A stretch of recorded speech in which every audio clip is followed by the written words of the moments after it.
in it for what? I know how to open the refrigerator. What you doing? A refrigerator lesson? Oh my God, is that how I'm gonna look?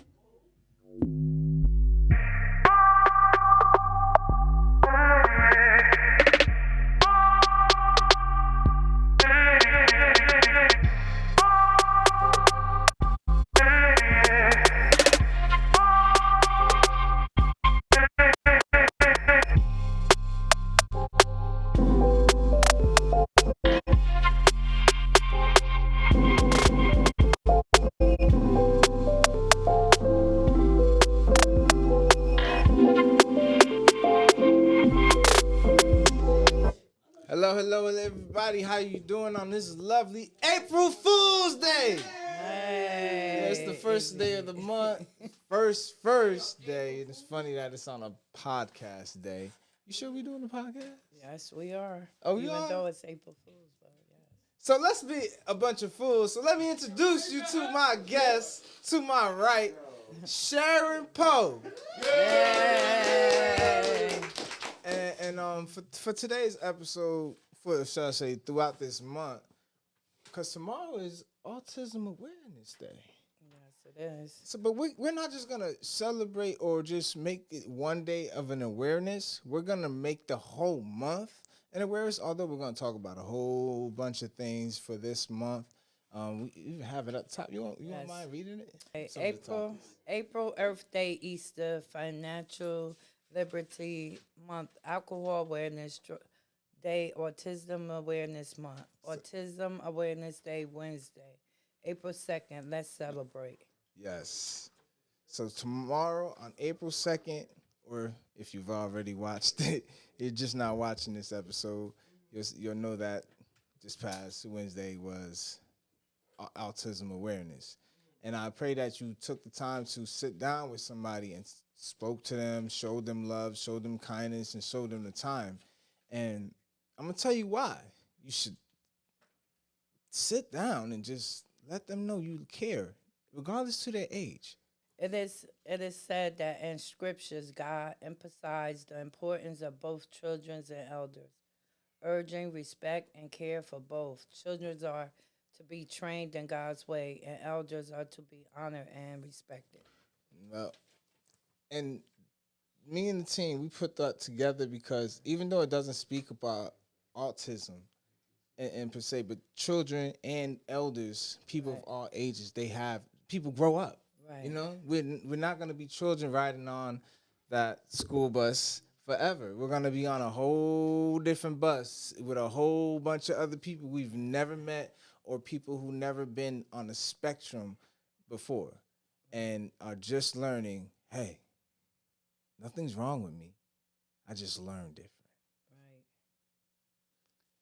Through the early ages. So being that we're talking about autism, tell us your experience with autism. Well, I have a niece that's autism. She's 40 now.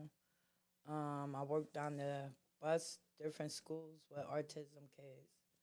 And they special. They just a blessing. Like they just, I don't know. Some of them you can reach, and some of them you can't. It depends on the type of autism it is. Like, but they lovable kids. They lovable. They're teachable too. Teenagers, the 21 years old, go to school. They work. They do everything else just like normal people. You know, they just need a little more attention. So That's good. it. I loved it doing it. So for our first question for autism awareness, we're doing something a little special. We're going to talk about why it matters. Read why it matters, and also if it's something that makes life better or makes it easier. You don't mind reading the first question? I'll read the other question right now. Okay. It says, what are the strengths and positive traits of individuals with autism? Why it matters. Autism is often formed in terms of challenges, but many autistic individuals have unique strengths such as deep focus, creative honesty, strong pattern recognition, and unique positivity on the world. How does it make life better? Encourage and nature strength, natural strength. I was right the first time. Encourage and nature strengths instead of solely and forcing on difficulties. Support special interests. Provide opportunities for skill building and create inclusive environment where autistic individuals can thrive. So, what you say on that? I think it's important. Doing it, being in that field for so long, I seen a lot of different things. At first, I didn't understand it, but as more and more, the more kids I picked up, different ages, I seen, autism is it's a little hard on some parents. I seen some parents just open the door and go get on the bus. I seen some parents walk them to the bus, make sure they seated, make sure they. So there's like a difference in the treatment and how people identify and I themselves think as it's parents. important with them. I found out by working with them on the bus, the more time they just want that time. They feel they smart, like they feel like, I guess the more attention you show them, the more it brings out of them. And I seen a lot. I seen a lot of parents. Just one lady was one day was just like, just go. Like the A Not even had to showing come and love, get her. Yeah, concern. not showing love.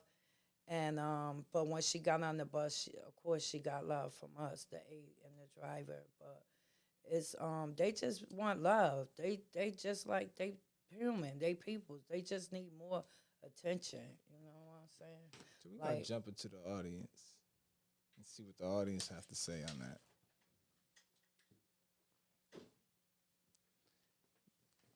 What are strengths and positive traits of individuals with autism?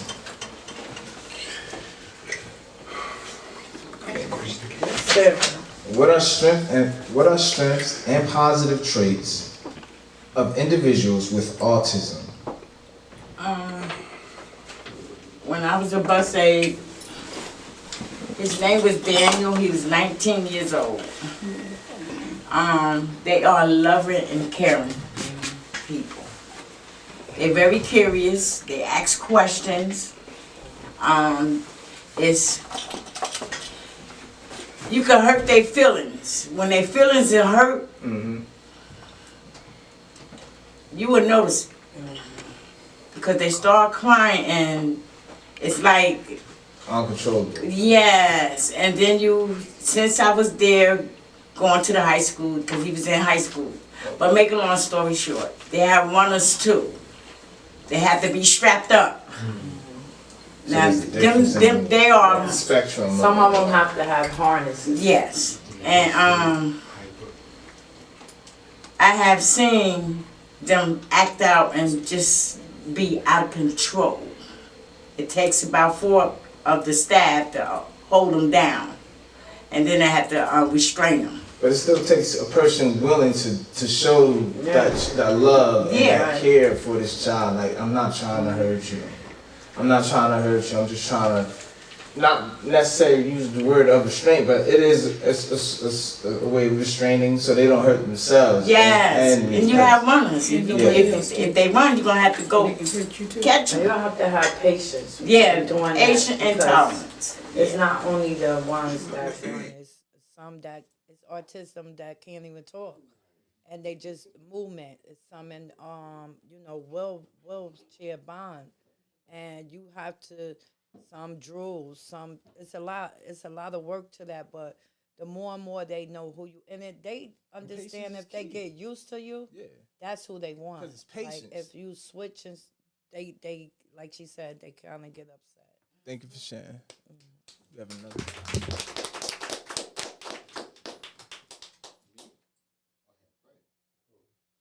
Okay. Yeah, I'm Bobby. Hello, everyone. The question that you asked was their strengths and weaknesses.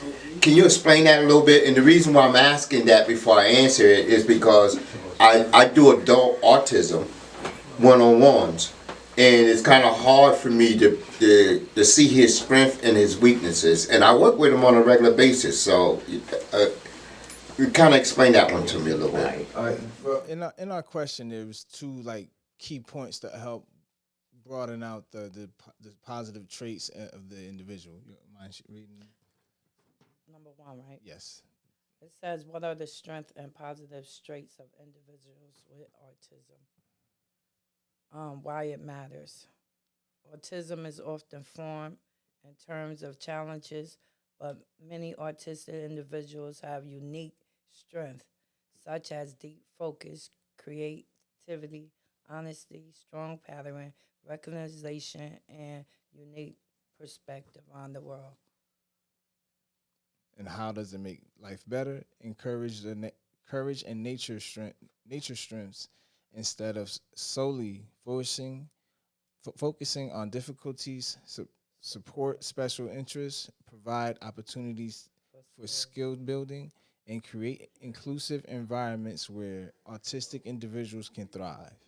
That was basically that question, and those were the two breakdowns of it. So, does that help you a little bit? Yeah, because one of the things that I notice is his strength is he's great with numbers. Like, he can add, like, it's unreal how he can add things in his mind without a calculator, you know. So numbers is his strength. For his reading, he see everything backwards. Okay. So it's hard for him to read, you know, but he comprehends real well. That's good. What happens is, what I learned about a lot of people who have autism is their weakness is their communication. Yeah. Because some of them, they get frustrated because they can't tell you their needs. Yeah. So what happens is that we have to learn, you know, sometimes they make a certain noise. And, you know, you just got to pay attention to what they're trying to tell you. So I'm finding out that I think spending time with them and knowing, you know, their gestures is probably the best way that I can probably learn their weaknesses and their strengths. Anyone else before we go to move on? Anyone? Okay. But you see as well, like with your story dealing with the children on the bus, some working in different areas. Me myself, I grew up with my brother, and I'm not gonna say that I'm not on the spectrum myself. I am. Is like we were just saying, there's different levels to it, and each person might need more time than the next person, because my strengths ain't my brother's strength. His strengths definitely ain't my strength, and I give I give praise to my brother's strengths. He's able to memorize certain things that I'm literally not able to remember. Like, I can't. Yeah. And like, if we playing a trivia game, that's my partner. Because I don't know nothing. Like, oh, we playing Disney trivia. He know every Disney movie. Tell you the year it came out, what day it came out, how many people went to go watch, and how much money the movie made worldwide. I can't do that. Right. But that's my partner for trivia. Right. So for the second question, we're gonna go on. You don't mind? Says, what challenges do autistic individuals face in daily life? And why it matters? Sensory sensitivity, communication differences, and social expectations can make everyday situations overwhelming. Understanding these challenges help create more supportive environments. How does it make life easier? Promote acceptance and accommodations such as quiet spaces, alternative communication methods, something that Bobby just hinted on, and sensory friendly settings in schools, workplace, and public space. So what you say on that? I just think I really never thought that it was so many autistic schools. When I first started, I just thought kids, because my niece is 40, so I knew that she was going to school. But once I got into that field, I never knew that it was so many all over. You would just be amazed at how many schools it is. But I think it's good that they have those schools. They go in the daytime, they get to come home. Some of them feel like when they leave, you can see the little sadness, but when they come not out, around my they friends. they either tired, sleeping from the medicine, or they're full of energy. You know what I'm saying? So I think it's a good thing. Let's see what the audience think. Read the question again. What challenges do autistic individuals face in daily life? What challenges do autistic individuals face in daily life? Bobby? What I'm learning is that the challenges that they're meeting is who are their caregivers. And the reason I say that is because I see such a vast difference as this person is getting $250,000 a year to be taken care of, and this person is getting $20,000 to get taken care of. And the reason why I say they're caretakers is because some people don't know how to navigate the system and advocate for the clients. And the other people who do. And the ones that do gets everything. They get a social life, whereas they get a guide to take them to outings every night, to take them places, to do things with them, as opposed to someone who doesn't have someone to advocate them and get the funds they need, has to stay home. But I thought that was also, not to take away from your question, because that's really deep, but I also thought some of that work goes into how you set your paperwork. Well, paperwork is it, but there's a lot of, and I'll keep it real, there's a lot of black families that have family members that have autism that don't know how to navigate the system. And there's a lot of white people that know how to navigate the system, and they get so much more. And so that's what I'm saying is usually they don't realize that they can get someone to navigate the system for them. They have no idea that they can get somebody who can find that money, because the money is here. So answering Easy's question, Easy, ask your question again. You said what were the challenges? Yes, what challenges do autistic individuals face in daily life? So what Bobby sounds like he's saying is their challenges is having somebody that can advocate for them to navigate. With that, because I'm gonna speak for myself on that topic, because I'm in the midst of caretaking for my older brother, and I would love to know all of what I need to know for him, because I want him to be able to take care of him, and I continue to take care of me. Not saying I don't care about it. I'm willing to take the time for my older brother, because that's my older brother. So the question is, can autistic participants ever be independent? That's my older brother. So the question is, can autistic participants ever be independent? Yes, They can. yes. It's a process of. What you think, Bobby? Yes. Well, based on the information that I see and the person that I volunteered for, he's 61 years old. His family still take care of him, and he's on a high tier. Okay. The high tier means that can he wash himself, can he feed himself, can he do those things, does he have to have somebody to do it?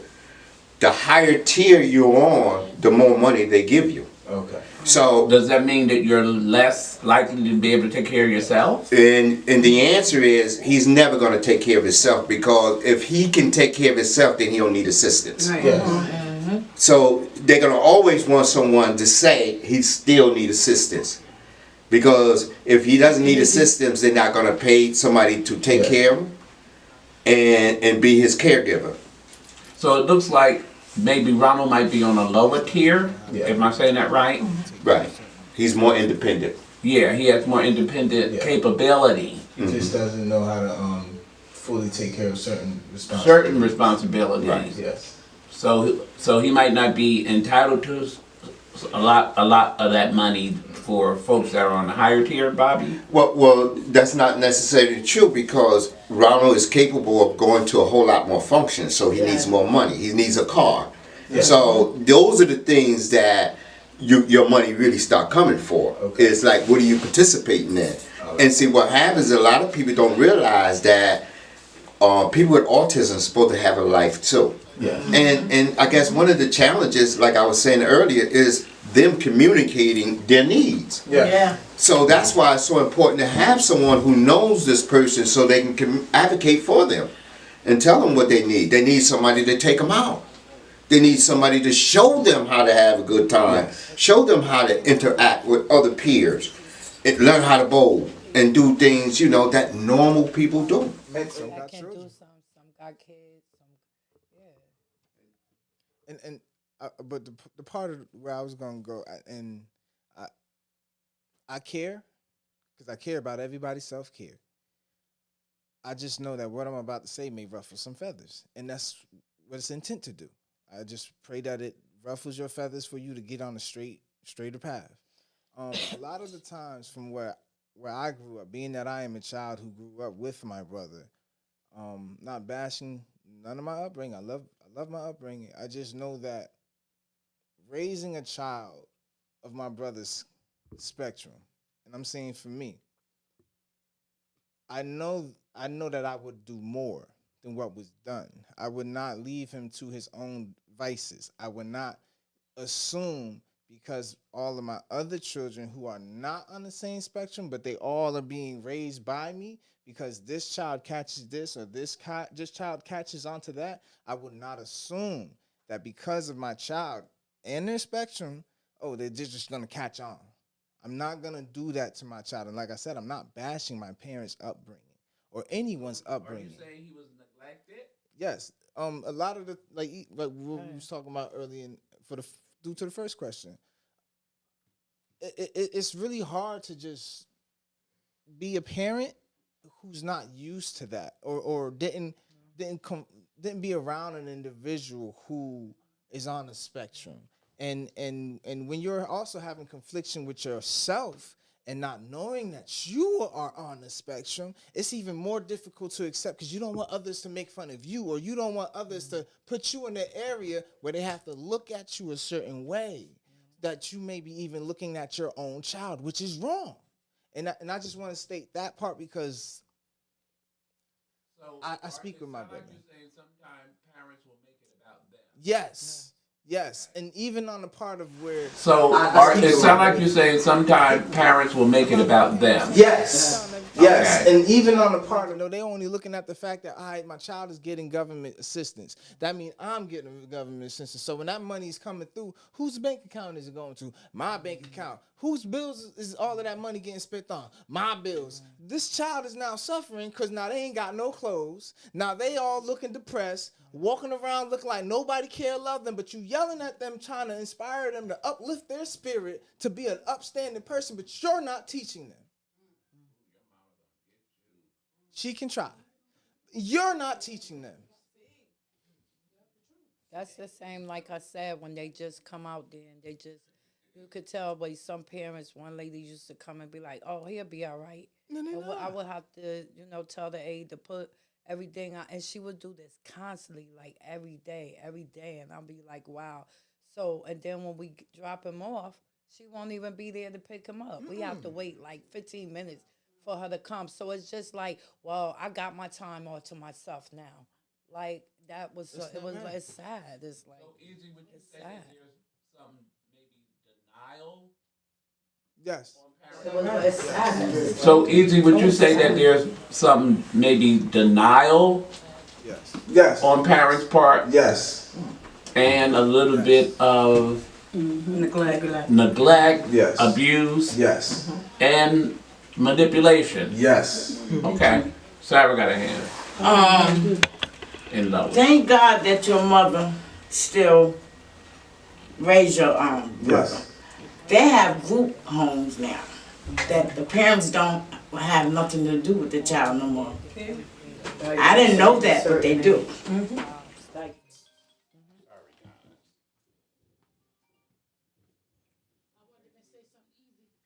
have another. A lot of times, like the parents, they have those kids and then they don't want to take the time out to.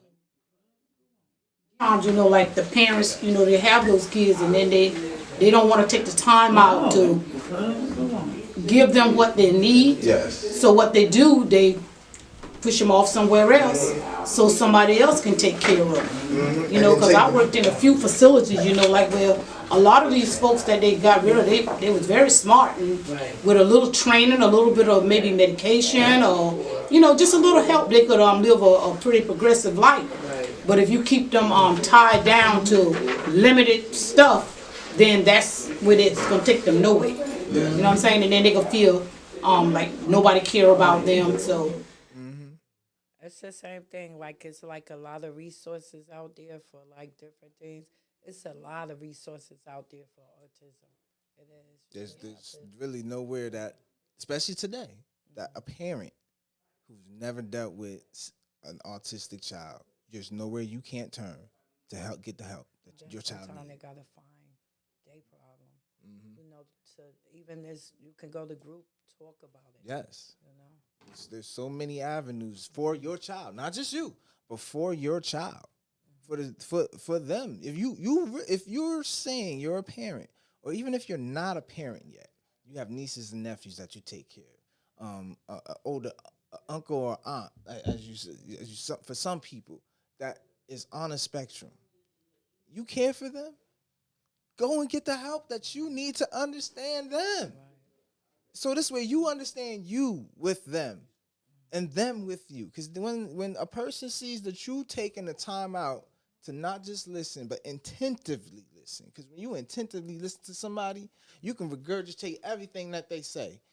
Maybe not word for word or how they say it, but if you're able to reiterate what they say and it shows so much love. It shows so much time that you taking for them. That it's not even just a person of autism that will give you love back. I'll give you love back if you listen to me. What I've learned from working in the field, we have a support coordinator. The client that I deal with, learn from working in the field, we have a support coordinator. The client that I deal with stays in his home 2-bedroom apartment. And his support coordinator found an apartment for him. His support coordinator. The reason why I'm saying about a lot of people don't know, especially parents, don't know that they can get a support coordinator, and the support coordinator will find anything that you want to get for your autism child. Find out if you want to start taking them to outings, because what I'm finding out is that a lot of people think people that have autism don't have a normal life. And they do. They have a much better life than we do because their demands ain't like ours. They don't want nothing but what makes them comfortable, which is food. They want to be, like everybody was talking about before, they want to be loved and they want to be treated right. Yes. And what happens is a lot of times they are so misunderstood because we don't take the time to learn their language. Yes. One of the things too is medication. There's a lot of times that a lot of people with autism is being over-medicated because once they over-medicated, they just over on the side and you ain't got to worry about them having no activities. And that's how they spend their life, over-medicated and just sitting on the side somewhere. That's not how their life was supposed to live. They supposed to live productive lives just like us. And I'll say this in closing. Do harm reduction on people with autism, because harm reduction says, I don't want you to change. Harm reduction says, I'm going to love you where you at. Yeah. And you think about this. If we can love them right where they at, we don't want them to change, we're going to walk side by side them, then we'll give them the love that they deserve and they want. And that's why it's so important. Harm reduction is so important. It's a life-changing thing. I've learned that, you know, every area of my life, I can put harm reduction in it. Because, as we say, harm reduction is love. Bobby Kelly. wow. Pulling on into this last final question. Okay. I'm gonna ask this question: how can parents, caregivers, and society better support autistic individuals? Why it matters.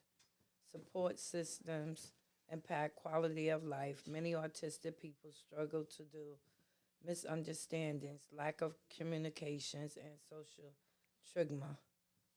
Based on approaches in education and work and foster environments where autistic individuals feel valued and understood. What you say about that, Easy? Basically, it's the sum of a lot of what Bobby was saying and what Sarah. In fact, it's just everyone who spoke when we brought up our concerns and we spoke on the pros and the cons, and most importantly, the resolvement of it.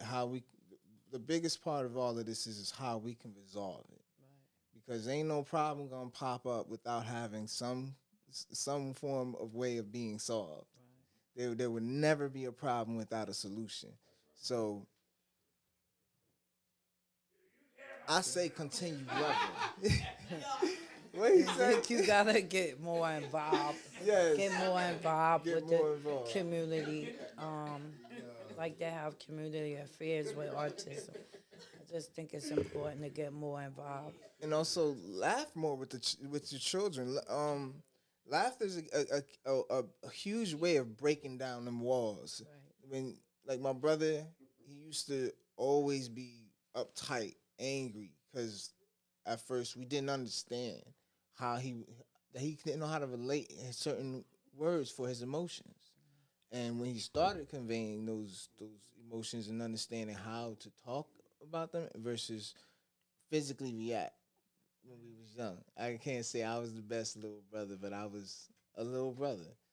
Still learning him, and he was still learning me. And So there's one thing that we need to say at this point. Do you care about your self-care? Yes!